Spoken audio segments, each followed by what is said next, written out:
तो गाइस कैसे हैं आप सब लोग। डार्क स्पिरिट के एपिसोड 124 के साथ हाजिर हूँ। एपिसोड की शुरुआत में लिन फेंग का सीन दिखाया जाता है। लिन फेंग अपनी ऑफिस की बिल्डिंग में बैठा होता है। लिन फेंग अब जैंगजू सिटी का मार्केट बन चुका है। तो जैंगजू सिटी में वापस आने के बाद लिन फेंग को 3 महीने गुजर चुके हैं। 3 महीने के बाद लिन फेंग अपने रूम में बैठा होता है और वहीं पर बैठकर वो कल्टीवेट कर रहा होता है। लिन फेंग के पास जो जुन लेवल के मास्टर की जो मेमोरीज है, उन मेमोरीज के अंदर उसके पास एक स्पेशल स्किल होता है जिसको 9 स्मॉल प्लेसेस ऑफ की कहा जाता है। स्पेशल फॉर्मेशन मेथड है जिसकी मदद से वो एक बड़ी सी फॉर्मेशन बनाकर अपने आसपास की पावर को गैदर कर सकता है। तो लिन फेंग रूम के अंदर बैठा उस बड़ी सी फॉर्मेशन मेथड को 3 महीने तक समझने की कोशिश करता है और उसके बाद वो उस मेथड को समझ लेता है। तो वहाँ पर बड़ी सी फॉर्मेशन को एक्टिवेट करता है। आसमान के ऊपर एक बड़ी सी फॉर्मेशन बनती है और उसी के साथ ही आसपास की पावर, वो सारी की पावर उस फॉर्मेशन की तरफ चली जाती है। वो फॉर्मेशन आसपास की ह्यूमन एंड अर्थ की पावर को खींच रही होती है। तो ल्यूटिनेंट्स भी ये देखकर बहुत ज्यादा हैरान होते हैं। बाडाओ भी देख रहा होता है, जबकि सारे के सारा जैंगजू सिटी भी देख रहा होता है कि आसमान के ऊपर ये बड़ी सी फॉर्मेशन कहाँ से आ गई है। बड़ी सी फॉर्मेशन को देखकर तो ऐसे लगता है कि ये फॉर्मेशन आसपास की जितनी भी की पावर है उस सभी को अपनी तरफ खींच रही है। तो लिन फेंग अपनी फॉर्मेशन को कंप्लीट करने के बाद कहता है 9 स्मॉल प्लेसेस ऑफ की कंडेंसेशन ये एक बहुत ही पावरफुल टेक्निक है। लिन फेंग कहता है सुप्रीम एकेडमी के अंदर जो कल्टीवेशन पगोडा थे उनके रूम्स के अंदर जो स्पेशल फॉर्मेशंस हैं वो भी सेम फॉर्मेशंस हैं। वहाँ पर भी इन्हीं फॉर्मेशंस को यूज करते हुए अपने आसपास के इर्द गिर्द की जितनी भी ह्यूमन एंड अर्थ की पावर होती है उस सभी को खींचा जाता है ताकि वहाँ पर कल्टीवेशन करने के लिए की पावर बहुत ज्यादा प्योर हो जाए। उस जोन लेवल के कल्टीवेटर ने जो मुझे मेमोरीज दी थी उसके अंदर ये कल्टीवेशन मेथड भी था। अगर मैं इसको सही तरह से यहाँ पर डिप्लॉय कर सकूं, अगर मैं इस फॉर्मेशन को यहाँ पर बना सकूं, हो सकता है कि फ्यूचर में मैं अपने जैंगजू सिटी के अंदर कोई कल्टीवेशन पगोडा बना दूं। सभी लोग यहाँ पर आकर कल्टीवेट कर सकेंगे। इसके साथ साथ मैंने उसकी टेक्निक्स में से सोल कल्टीवेशन मेथड को यूज करते हुए मैं अपनी सोल के टुकड़े कर सकता हूँ। अब मैं कम से कम 100 टुकड़े बना सकता हूँ। ऊपर से मेरे पास अर्थ फ्यूजन की पावर है, तो इस सभी की वजह से सब कुछ कम्प्रीहेंड कर पाया हूँ, जिसकी वजह से अब मेरी की पावर बहुत ज्यादा प्योर हो चुकी है और बहुत ज्यादा डेंस है। लिन फेंग कहता है अब जबकि मैंने इस बड़ी सी फॉर्मेशन को अच्छे से मास्टर कर लिया है तो अब मुझे बाकी की चीजें लाने के लिए जाना पड़ेगा और इसके लिए मुझे जैंगजू सिटी को छोड़ना पड़ेगा। यहीं से हमारा नेक्स्ट सीन सेलेस्टियल रिवर का दिखाया जाता है। एक जगह जिसको सेलेस्टियल रिवर कहा जाता है। सेलेस्टियल रिवर अब सूख चुका है और वहाँ पर एक डेजर्ट है। पर सेलेस्टियल रिवर के बारे में बताया जाता है कि ये इस बड़े से डेजर्ट के दरमियान में एक सिटी को कहा जाता है जिसकी हिस्ट्री बहुत ज्यादा पुरानी है। हालांकि सेलेस्टियल रिवर यूजू कंट्री के बिल्कुल सेंटर में है और इसके आसपास सिर्फ और सिर्फ डेजर्ट है। अगर आप वहाँ पर खड़े होकर अपने आसपास देखेंगे तो जहाँ पर आपकी नजर जाएगी वहाँ पर आपको सिर्फ रेत और रेत ही दिखाई देगी। सिटी के अंदर लोकल लोग बहुत ज्यादा कम हैं। सेलेस्टियल सिटी एक ऐसी जगह बन चुकी है जहाँ पर सभी लोग अपनी इलीगल और लीगल ट्रांजैक्शंस करने के लिए आते हैं। सभी लोग इसको ब्लैक मार्केट की तरफ भी समझ सकते हैं कि जहाँ पर आपको वो चीजें मिल जाती हैं जो आपको चाहिए होती हैं। हमारा लिन फेंग अपने साथ मैंकिंग और बाडाओ को लेता है और ये सभी लोग सेलेस्टियल रिवर की तरफ निकल पड़ते हैं क्योंकि इन्हें यहाँ से कुछ चीजें चाहिए। बाडाओ मैंकिंग से कहता है तुम हमारे साथ वहाँ पर जा तो सकती हो, लेकिन एक खूबसूरत लड़की का वहाँ पर ज्यादा काम नहीं है। वहाँ पर अंदर जितने भी लोग हैं वो सभी लोग आसपास के बैंडिट्स हैं या फिर कोई ऐसे लोग हैं जो कि रोग हो चुके हैं। पर कोई भी कानून नहीं है, इसी वजह से कोई भी कहीं से भी तुम्हारे पर अटैक कर सकता है, इसलिए तुम्हें वहाँ पर बहुत ज्यादा संभल कर रहना होगा। लिन फेंग उसे कहता है तुम्हें मैंकिंग के लिए परेशान होने की जरूरत नहीं है। तो वो लोग सेलेस्टियल रिवर के बाहर पहुंच जाते हैं। गेट के बाहर 2 लड़के उनका रास्ता रोकते हैं। वो उनसे कहते हैं तो तुम सभी लोग अगर यहाँ पर एंटर होना चाहते हो तो तुम्हें यहाँ पर फीस देना पड़ेगी। लिन फेंग भी अपने साथियों के साथ वहीं पर रुक जाता है। वो नीचे उतरते हैं और उनसे कहते हैं तो भी यहाँ पर आता है उसे यहाँ पर फीस देना पड़ती है। तुम्हें यहाँ पर एक अंधे के हिसाब से 10 प्योरिटी स्टोन देना पड़ेंगे। तुम 3 लोग हो तो तुम्हें यहाँ पर 30 प्योरिटी स्टोन देना पड़ेंगे, फिर तुम लोग अंदर जा सकते हो। लिन फेंग उसे कहता है मैंने तो सुना था कि सेलेस्टियल रिवर एक ऐसी जगह है जहाँ पर बहुत ज्यादा आजादी है, हम लोग अपनी मर्जी से अंदर आ जा सकते हैं। तुम लोगों ने कब से यहाँ पर टैक्स लेना शुरू कर दिया? अगर यहाँ पर मुझे किसी को टैक्स देना भी है तो मैं तुम लोगों को क्यों दूंगा, मैं किसी गवर्नमेंट ऑफिशियल को दूंगा। तो एक लड़का लिन फेंग से कहता है यहाँ पर ये टैक्स तो हमें देना पड़ेगा क्योंकि मैंने तुमसे कहा है, तुम्हें यहाँ पर और कोई बकवास करने की जरूरत नहीं है, अगर अंदर जाना है तो टैक्स दो। लिन फेंग उसे कहता है लेकिन अगर मैं तुम्हें टैक्स नहीं दूंगा तो फिर तुम मेरा क्या उखाड़ लोगे? वो लड़का उसे कहता है क्या तुम यहाँ पर सिर्फ 30 प्योरिटी स्टोन्स की खातिर अपनी जान गंवाना चाहते हो? तुम हमें टैक्स नहीं दोगे तो फिर तुम सभी लोग यहाँ पर मरोगे। कि उसका दूसरा साथी लिन फेंग से कहता है अगर तुम टैक्स नहीं दोगे तो तुम मरने वाले हो। लिन फेंग उनसे कहता है मैं तो तुम्हें टैक्स नहीं दूंगा और साथ ही बाडाओ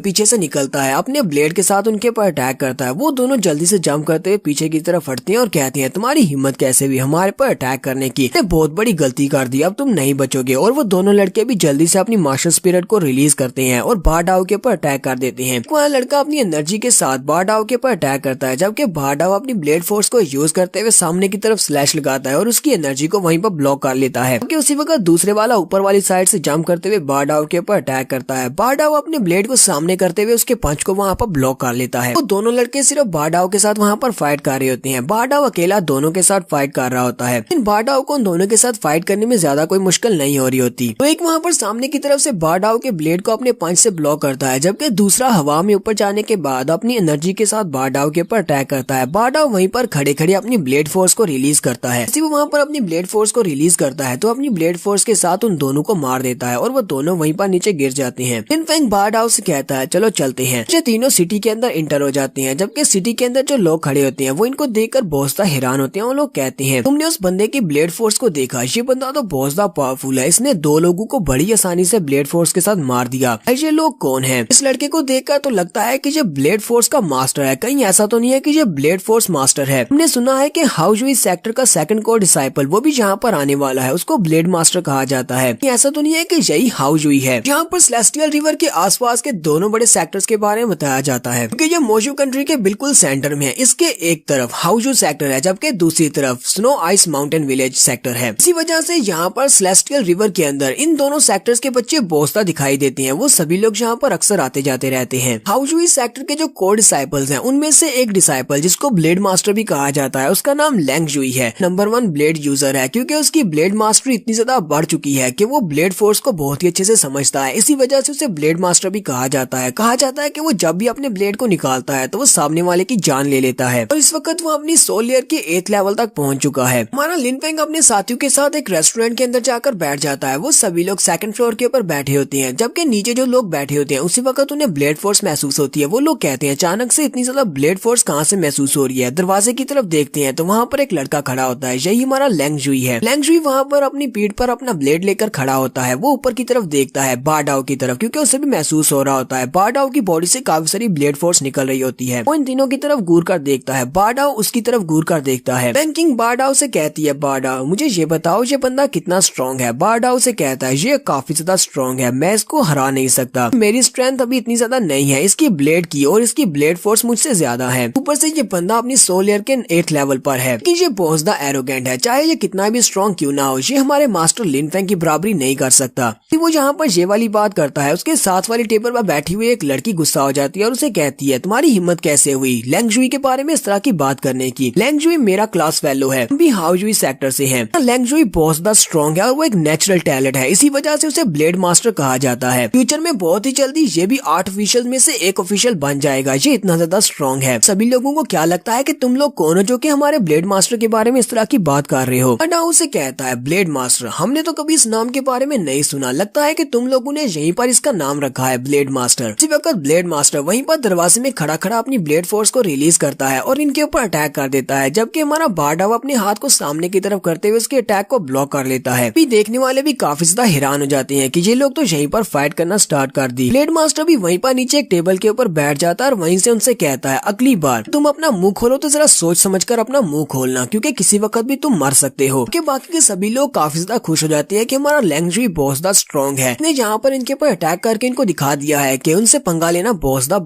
भारी पड़ेगा। अब क्या वो लड़की सोच रही होती है काश मेरी शादी इस लड़के के साथ हो जाए तो मेरी जिंदगी बन जाएगी। बारडाओ भी गुस्से के साथ उठकर खड़ा हो जाता है। लिन फेंग उसे कहता है आराम से बैठ जाओ अपनी ड्रिंक पियो। बारडाओ से कहता है ठीक है मास्टर और वो बैठ जाता है। लिन फेंग उसको देखकर काफी ज्यादा एक्साइटेड हो रहा होता है। लिन फेंग कहता है तो ये हाउजुई सेक्टर का ब्लेड मास्टर है। लिन फेंग कहता है लास्ट टाइम 6 महीने पहले मैंने अपनी पावर्स को शो करवाया था, उसके बाद से मैंने अपनी प्रोफाइल को बहुत ज्यादा लो रखा हुआ है। फिर मुझे ऐसा महसूस हो रहा है जैसे कि मुझे ये सब कुछ किए हुए 10 साल गुजर चुके हैं। मैं अपनी गवर्नमेंट बिल्डिंग में बैठकर अपनी सोल कल्टीवेशन टेक्निक को मास्टर करने की कोशिश कर रहा था, इसी वजह से मैंने बाहर निकलकर कोई भी हल्ला गुल्ला नहीं किया क्योंकि मुझे लगता है कि मुझे अभी बहुत ज्यादा इंप्रूवमेंट की जरूरत है। इस तरह के छोटे मोटे कीड़े मकोड़ों के सामने मुझे अपनी स्ट्रेंथ को शो करवाने की जरूरत भी नहीं है। लिन फेंग की टेबल के साथ वो लड़की और उसके साथी जो बैठे होते हैं सभी लोग आपस में बातें करना शुरू कर देती हैं। वो लोग कहते हैं क्या तुम्हें पता है कि लैंग जुई इस बार सेलेस्टियल रिवर में क्या करने के लिए आया है। उनका ब्रदर उनसे कहता है हाँ मुझे पता है कि वो यहाँ पर क्यों आया है, वो यहाँ पर एक स्पेशल ब्लेड को खरीदने के लिए आया है। लड़की उसे कहती है ब्रदर लैंग जुई को ऐसे कौन से ब्लेड की जरूरत है, क्या वाकई में वो ब्लेड इतना ज्यादा स्पेशल है कि ब्लेड मास्टर यहाँ पर उस ब्लेड को लेने के लिए आया है। अगर वो वाकई में इतना ज्यादा स्पेशल ब्लेड है तो इसकी स्ट्रेंथ तो पहले से बढ़ जाएगी। तब आयु से कहता है उस ब्लेड को मून ब्रेकिंग ब्लेड कहा जाता है और वो बहुत ही स्पेशल स्पिरिचुअल वेपन है, एक हाईएस्ट क्वालिटी का स्पिरिचुअल वेपन, इसी वजह से वो उस ब्लेड को लेने के लिए आया है। लिन फेंग उनकी बात सुनने के बाद कहता है क्या वाकई में वो एक एक हाई क्वालिटी का स्पिरिचुअल वेपन है। वो बारडाओ से कहता है, बारडाओ क्या तुम्हें मून ब्रेकिंग ब्लेड चाहिए? बारडाओ से कहता है, हाँ मास्टर मुझे वो ब्लेड चाहिए। और यहीं पर हम लोग अपनी एपिसोड 124 का एंड करेंगे। तो नेक्स्ट एपिसोड में देखेंगे हमारा बारडाओ और लिनफेंग कैसे उस मून ब्रेकिंग ब्लेड को हासिल करेंगे। एपिसोड की एक्सप्लेनेशन अच्छी लगी हो तो कमेंट करके जरूर बताइएगा। चैनल को सब्सक्राइब कर दें, वीडियो को लाइक और शेयर कर दें। शुक्रिया।